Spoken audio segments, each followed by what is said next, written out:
Language is a collaborative project. Words have meaning because we've agreed that they have meaning, right? Words have cultural power because we've agreed on what the cultural power is. And it's always shifting. And so if you understand that it's an ongoing process and you can't do it yourself, I think that's how you set yourself up for success.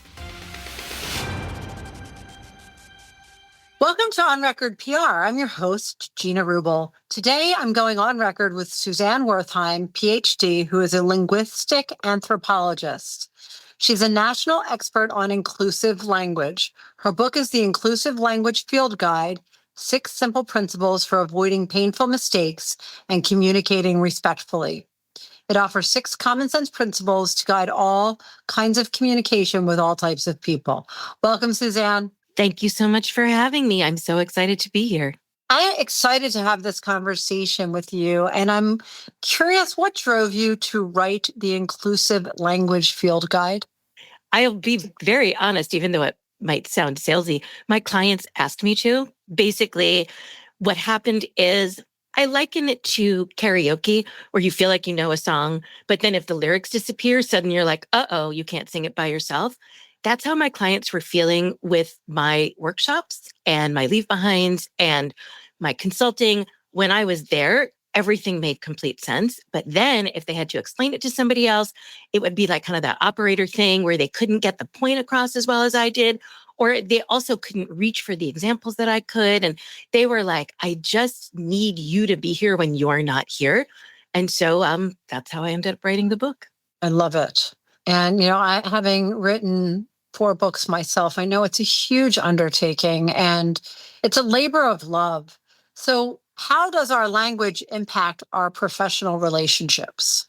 Oh, well, I'll tell you a thing that I tell every single inclusive language workshop attendee, which is every single thing that you say and write can cause your relationships to improve or deteriorate. Literally, even things that seem neutral, actually just the act of being in conversation with people is positive and causes relationships to improve. And by relationships can be like a fuzzy sounding word, but I mean every kind of relationship that involves communication. So a relationship between colleagues, between manager and report, between recruiter and job candidate, between company and reader of marketing materials, between company and client, between internal comms writer and employee reading things. I mean, all of those relationships are affected. And what's incredibly interesting to me is how quickly a relationship can be ruined, possibly for good, by just a few words. That is so true. And it's interesting you should say that. Just a few weeks ago, I presented at a public relations class, a university class, and I always say 2 things. I say words matter. That's one thing I always say. And I remind them, when I ask them how many of you partake in public relations activities every day, most of them don't raise their hands. And then I remind them that everything they do is communicating with the public, whether it's you and I talking a podcast or an email that's sent or a text. So I actually, out of the blue, I said, I think you'll appreciate this. And if you're going to apply for a job at my company, please don't refer to yourself as a lowercase I, because what that conveys to me is that you don't have self-confidence and that you don't respect yourself enough to refer to yourself with an uppercase I. The whole class started cracking up because it's generational, but to me, I mean it. I mean, and the thing is that for the vast majority of human history, communication was face-to-face, or maybe it was letters. So we started out with letters. If you've ever read the first customer complaint letter, I think it's in cuneiform. I think it's Sumerian. It's really old, and somebody was sold some shoddy copper ingot. And so it just reads like, and you read a translation, it just reads like today's Yelp review. It's so funny. It's like there are things that hold steady, but today we have such incredible record keeping and the ability to distribute your words in a way far beyond what was true until like 150 years ago, right? And we've got the telephone, and suddenly you can talk to people. Tele means far away, right? So you can talk to people far away. But now an email can be screenshotted and sent out and appear on social media. Social media posts can be found through archives. Even if you think you're deleting things, they're still there. And so your communication record is on record in a way that wasn't true 200 years ago. And so your personal reputation, your brand reputation, so many things can become public and then go wild on the internet that you thought were just between you and somebody else, or just a conversation that you're having in-house or something can go wild. So I would say it's not just about job applications. It's about curating something that doesn't make people angry when they find out you said it behind closed doors, because there's a great chance it'll get out. Very likely it will get out. Especially if it's terrible. Right. And it's fascinating to me how that has changed. So what are some of the 6 principles to help guide communication? I think for PR, the most important ones are, first of all, reflect reality is my first one. So reflect reality is, we have a lot of language that is only from one perspective, the perspective of people with power, or the perspective that's the majority perspective. And so we can lose track of reality. I'll give you an example. In the book, I have gender and sexuality in Reflect Reality. And so a lot of English doesn't reflect the reality that non-binary people exist, right? And so if you are speaking to a large audience where you don't know everybody, there is an excellent chance that people in your audience are intersex, are non-binary, are transgender. But if you're using words and phrases like ladies and gentlemen, or the opposite sex, or husband or wife, right?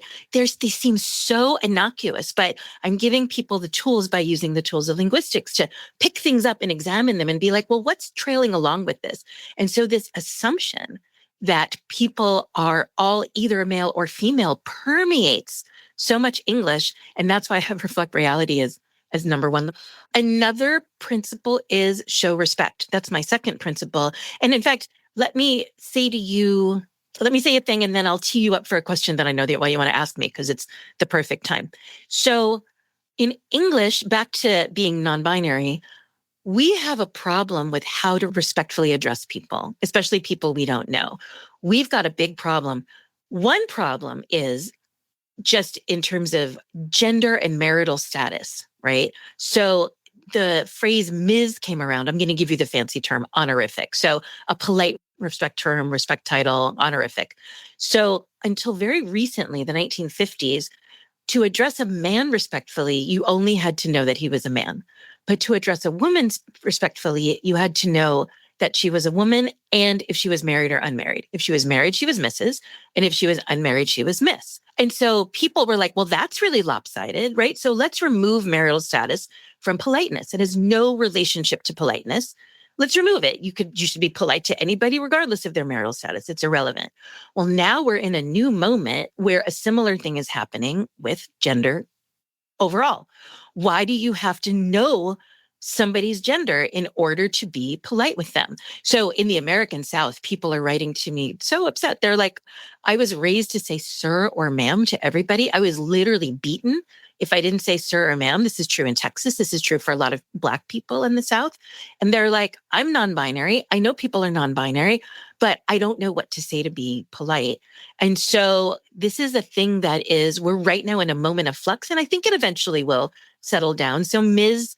isn't in full use everywhere, but it's pretty common. It's pretty common in a drop-down menu.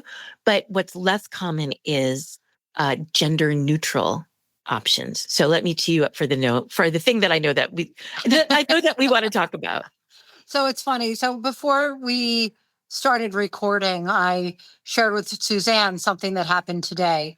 So for our listeners, a teammate asked me how to address a formal salutation in a letter or email when you don't know the person's preferred pronouns, or if you know that they go by they, them, their.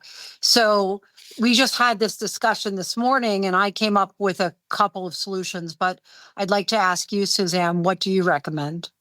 So what I recommend is having processes in place to elicit right up front what somebody's preferred honorifics are and what their pronouns are. So for example, on my contact form on my 2 websites, I ask people for their pronouns, and I ask people what their honorific is, right? And so different people, like I've got PhDs writing to me. Some of them want to be addressed as doctor. Some of them want to go by first name. I've got that option, go to first name. Because in the end, we can't tell what any one person is going to prefer. Mm-hmm. So the most respectful thing is to say, what do you prefer? And then go from there. And so this is a problem if your first contact is some kind of cold call.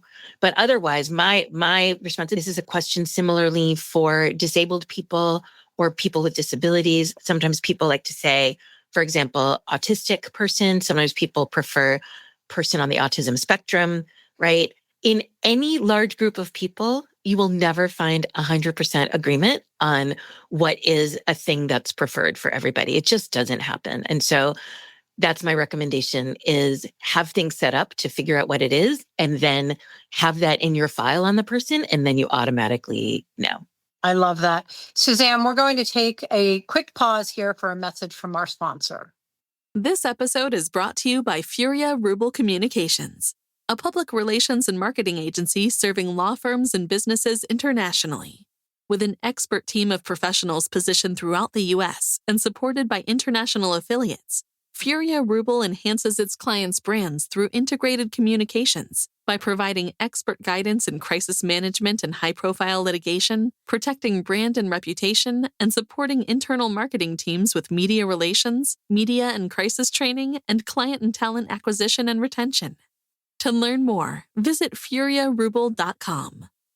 Hi, everyone. We're back speaking with Suzanne Wertheim about inclusive language. And we were talking about how to know someone's preferred honorific.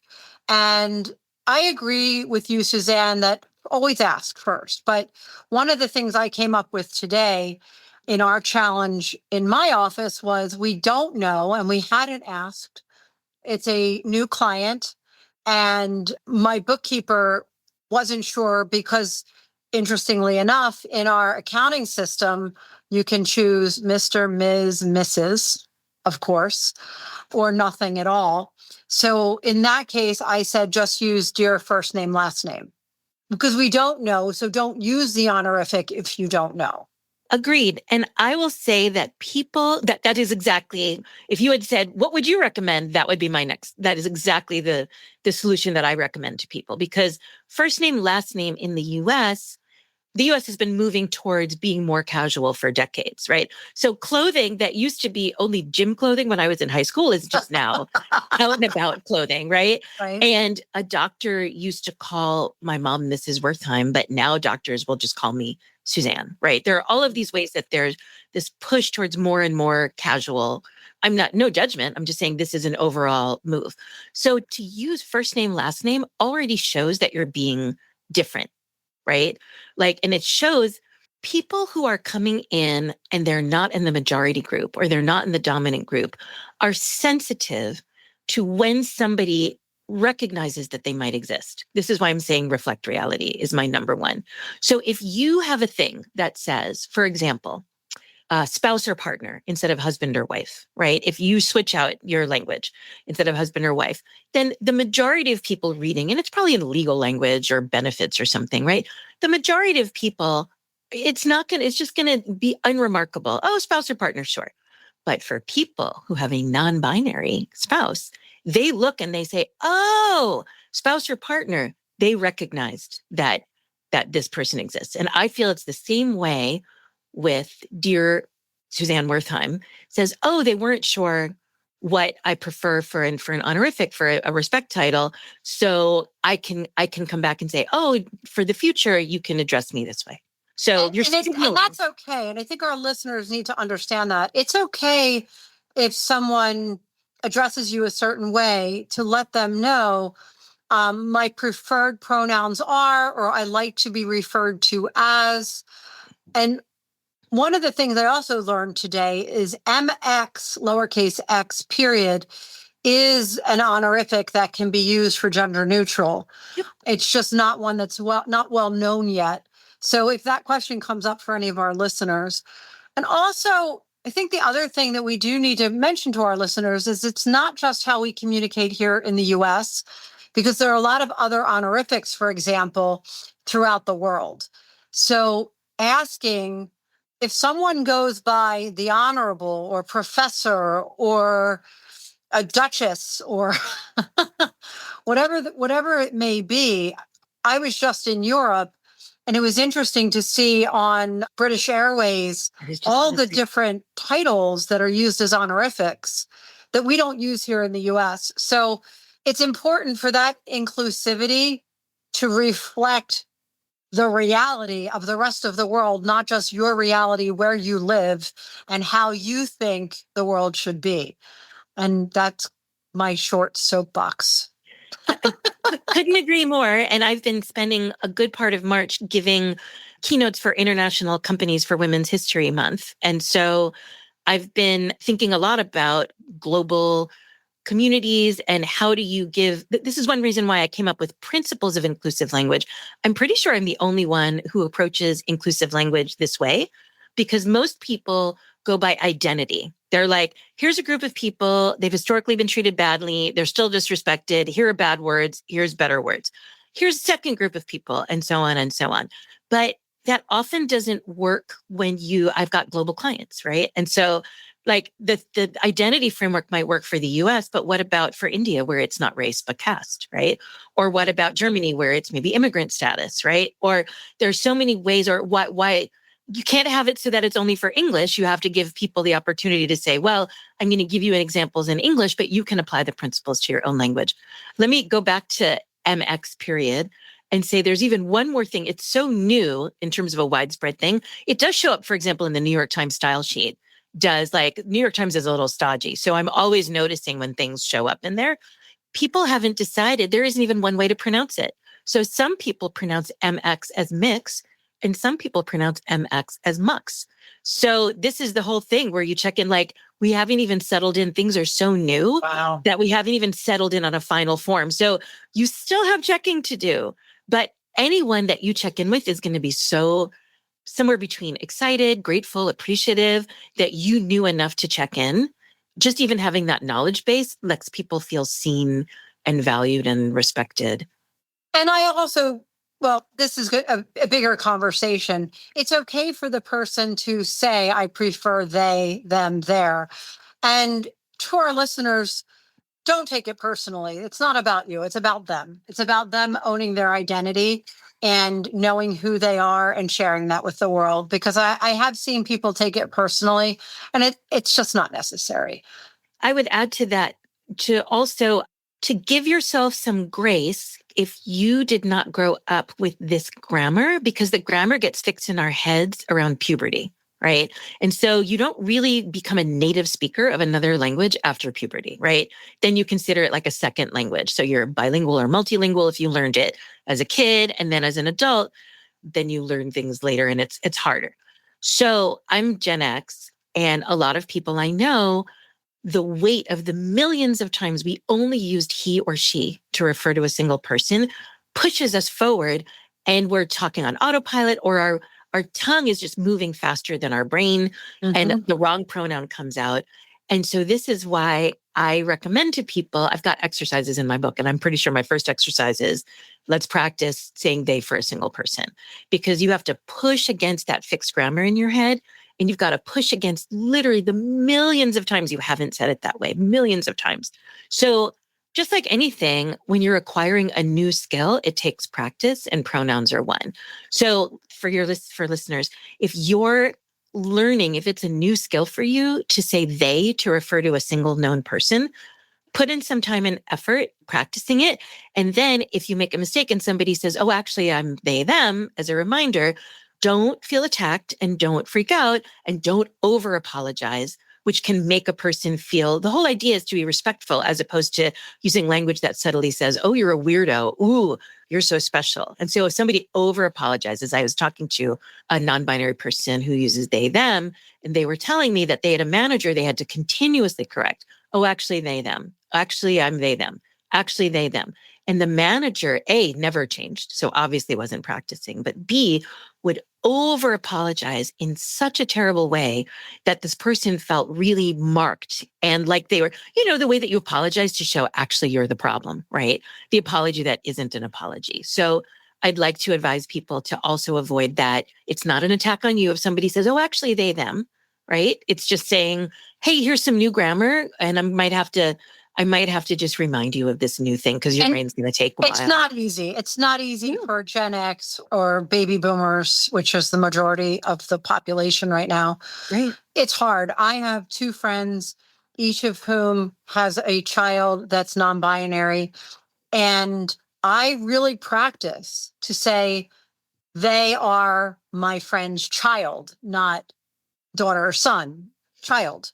And it's all of that practicing. And I get it wrong all the time. And it's nature of habit, like you said, but it's okay. Which brings me to the last question before we wrap up, because we only have our listeners for so long.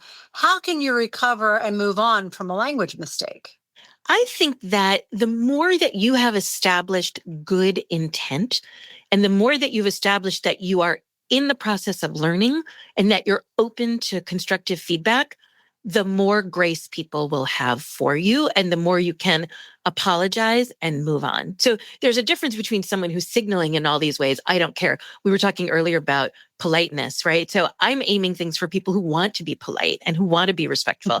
And there are people who don't care about being polite and respectful. And my feeling is, I'm not going to spend time talking with you. Like, go on. Like, you're going to end up with relationships that have deteriorated, including professional relationships, if you don't care about being polite to people. Or you'll just be in relationships with a very homogenous group of people and that think like you. Yeah. That's okay for them, but it's not necessarily okay for us. I mean, agree. Although if everybody wants to treat everybody else with disrespect, I'm going to say those relationships do end up failing too. Like if everybody's like, I'm top dog. It's a good point. You have to respect me. My word is my perspective is the only perspective. After a while, not everything is about race and gender and whatever. It can be about time zones or about a restaurant that you like or whatever. But That's a good point. I'm going to say that there is just to demonstrate. And I think that any way that you demonstrate to another person that you're open to constructive feedback and you take it well, that can be applied to language, right? So you wouldn't expect to, my example in the US is French or Spanish. You wouldn't expect to read a book about French or Spanish for a few hours, put it down and be like, well, I speak French now, right? Like that's not happening. Well, inclusive language skills are language skills and our brain works differently for language than it does for any other human skill we have. It's so complicated and there's so much on autopilot and there's so much that's wiring and then needs rewiring, right? So if you show people that you're available for constructive feedback and then you take it and you say, oh, thank you for sharing that with me. And then you do that, it's the best skill for any professional relationship, for any component of it, but it's also very true for language. And then you can even, I'm going to put a recommendation down where say you can be proactive and say to people around you, I know that we've got a new etiquette. It's different from the one I grew up with. I would like you, if you see me saying or writing something wrong, that's old fashioned, that's out of date, that might be offending people, can I ask you to just bring it to my attention, and just have it be on the floor? And then as long as you're a safe person, people will say to you, oh, hey, you keep on starting meetings with, hey guys, but that's really upsetting the women on the team. Not all of them, but 2 of them. Can you switch to hey everyone or hey team? Right. And so this is the way it's this constant ongoing, I like to say language is a collaborative project. Words have meaning because we've agreed that they have meaning, right? Words have cultural power because we've agreed on what the cultural power is. And it's always shifting. And so if you understand that it's an ongoing process and you can't do it yourself, I think that's how you set yourself up for success. That is a perfect way to round out our conversation. I love it. And I have so much to learn. And we all do, actually. And so I look forward to digging in further to your book. And I'm going to thank you for this great conversation, Suzanne. And thank you to our listeners for tuning into On Record PR. Please visit our website, onrecordpr.com. Subscribe to the show, share it with your friends and colleagues, check out our show notes, and find all the information that you need right there on the website. As always, we welcome guests and topic ideas at podcast@onrecordpr.com. We'll see you next time. On Record PR is produced by Jennifer Simpson Carr and Matt Henderson, with support from the team at Furia Rubel Communications. This episode is edited by Željko Tomic of Compost Media Flow.